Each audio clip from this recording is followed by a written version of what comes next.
Ahoy there, history lovers. When you think of pirates, what comes to mind? Is it swashbuckling heroes like Captain Jack Sparrow, chests overflowing with gold doubloons, and mysterious treasure maps where X marks the spot?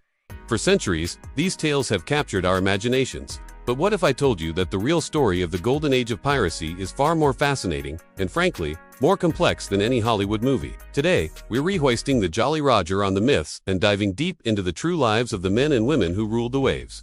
Forget the parrots and the peg legs for a moment, because we're about to uncover the shocking reality of what it truly meant to be a pirate. First, let's get our bearings. The Golden Age of Piracy wasn't a centuries-long epic. It was a remarkably short, intense period, lasting roughly from the 1650s to the 1730s, with its absolute peak squeezed into just one decade, from about 1716 to 1726. So, what sparked this explosion of maritime outlawry? The answer isn't a thirst for adventure, but economics and politics. For years, European powers like England, Spain, and France had been at war with each other. They employed thousands of sailors and even state-sanctioned pirates, called privateers, to legally attack enemy ships. It was a good living for a sailor. But then, in 1713, the Treaty of Utrecht was signed, bringing peace to Europe. Suddenly, tens of thousands of skilled, battle-hardened sailors were unemployed, dumped in port cities with no work and no prospects. The Royal Navy was brutal, with terrible pay, horrific conditions, and the constant threat of the whip. Faced with starvation or a miserable life on a merchant vessel, many of these desperate sailors saw another option. They decided to go into business for themselves. Thus, the Golden Age of Piracy was born not out of greed, but out of desperation and a desire for a better life. Now, let's talk about the ship itself.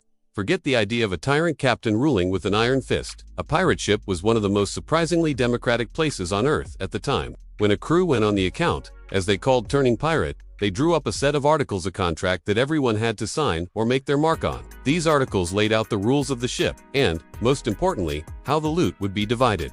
The captain was elected by the crew and could be removed by a majority vote if they were unhappy with his leadership.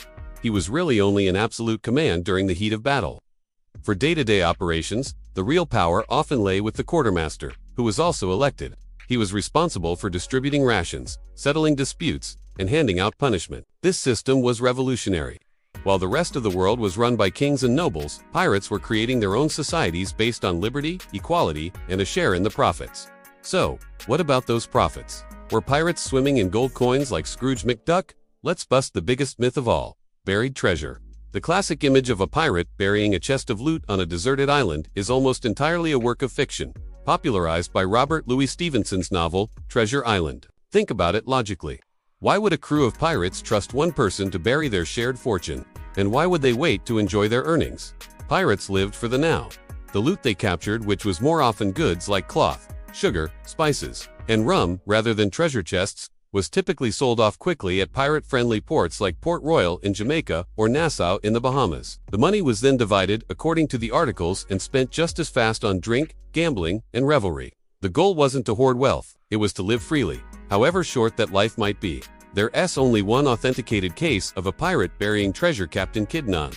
He only did it as a last-ditch effort to hide his wealth before he was captured and ultimately executed. It didn't work out too well for him. Of course, you can't talk about pirates without mentioning the legends themselves. And they were just as complex as the world they lived in. Take Edward Teach, better known as Blackbeard. He was a master of psychological warfare. He cultivated a terrifying image, reportedly braiding lit fuses into his massive black beard during battle to surround his head with smoke, making him look like a demon from hell. But here's the twist: there's no reliable record of Blackbeard ever actually killing a captive. His reputation did the work for him. Ships would often surrender without a fight the moment they saw his flag, the infamous skeleton spearing a heart. He was a brilliant strategist and a fearsome brand manager, not just a mindless brute. And it wasn't just a man's world. Consider Anne Bonny and Mary Read. These two women shattered every convention of the 18th century. They served aboard the ship of Calico Jack Rackham, and by all accounts, they were as tough, skilled, and respected as any man in the crew.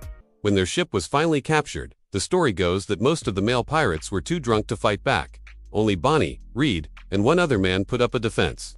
At his trial, Anne Bonny's last words to Calico Jack were famously scathing: "Had you fought like a man, you need not have been hanged like a dog." They both avoided execution by pleating their bellies, revealing they were pregnant.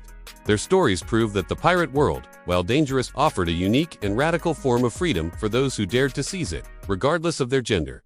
So why did this golden age end? Well, the very nations that inadvertently created it decided to wipe it out. Piracy was a major disruption to the lucrative colonial trade routes. By the 1720s, the world's navies, particularly Britain's Royal Navy, launched a massive, coordinated campaign to hunt down pirate crews. They offered full pardons to any pirate who would surrender, which sowed mistrust among the crews. For those who refused, it was a fight to the death. Famous pirate hunters like Woodes Rogers fortified Nassau, the former pirate republic, and began systematically executing any pirates they caught. With their safe havens gone and the full might of the British Empire against them, the pirates' short-lived democracy on the high seas was doomed. By the 1730s, the Golden Age was over. The Jolly Roger was replaced by the Union Jack, and the era of the great pirate captains had passed into legend. The real story of piracy isn't about fantasy treasure maps. It's a gritty tale of rebellion, desperation, and a radical experiment in democracy. These sailors created a world where they had a vote, a fair share, and a chance at a life of liberty. However brief and violent it might have been, they weren't just thieves. They were rebels against the oppressive systems of their time. The myth is entertaining, but the reality is far more compelling. It shows us that beneath the eye patch and the cutlass, the true pirate legacy is a defiant roar for freedom against a world that had cast them aside. Thank you so much for joining me on this historical voyage today. I hope it's given you a new perspective on these legends of the sea. If you enjoyed this deep dive into history, please consider hitting that like button and subscribing to the channel for more stories that peel back the layers of the past. Let me know in the comments which historical myth you'd like me to tackle next. Until then, stay curious.